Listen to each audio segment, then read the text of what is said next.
Hi, my name is Raiyas and I'm going to be talking to you about the boundaries of literature. In the words of one of my peers, our English year was about being able to form an opinion on something and then being able to represent that opinion in a piece of writing. In my opinion, literature is a piece of writing that describes human culture at a certain point in time. But the class had a discussion about these boundaries, and many people argued that something like a Jonas Brothers fan page could not be compared to something like Shakespeare, and therefore is not even literature. I disagree, and not just because I'm a huge Jonas Brothers fan.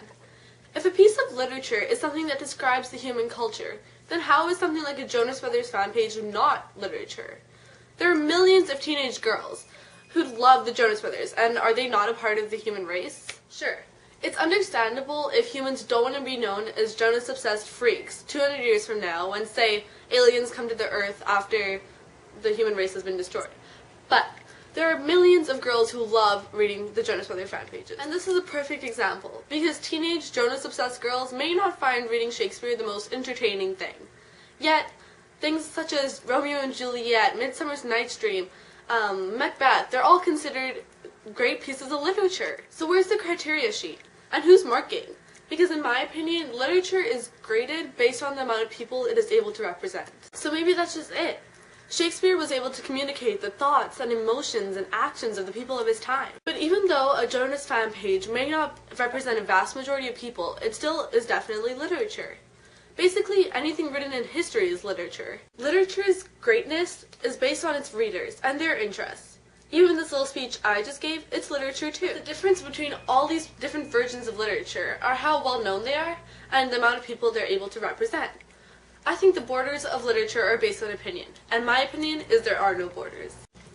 So now that you've heard my opinion on things, let's take a look at a few examples of different people's opinions on different pieces of literature.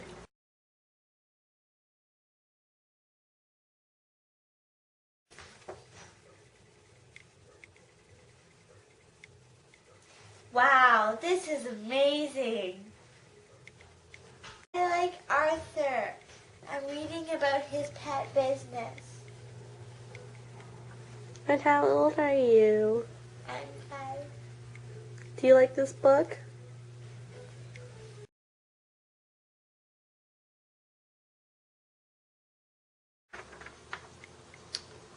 So, I'm just reading Kurt Cobain's song, and I can't help but wonder, where was the thought in this?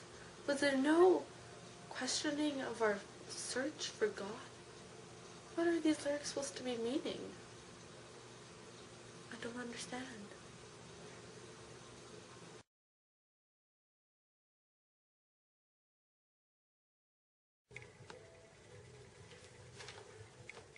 Oh my god, it's Nick Jonas. Oh my gosh, I love Nick Jonas. Look at this. Nick Jonas. Oh my gosh, it's Nick Jonas. Do you like reading about Nick Jonas? I love Nick Jonas.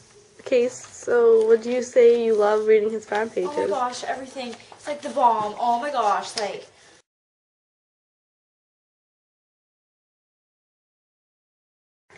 Oh my gosh, chapter 13. Oh my gosh, like Edward's so amazing. Like he's like in a fight with James and like there's like Bella. Oh my gosh, okay. 13 chapters to go. This is the best book ever. Like lip gloss.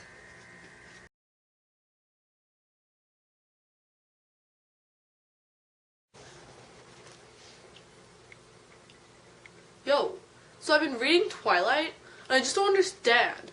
Like, what are girls going so crazy over? There's like an Edward vampire and some chick. I just don't get it. It's so confusing and stupid. Oh, I give up. So now it's your turn. What do you think literature is? Thanks for watching.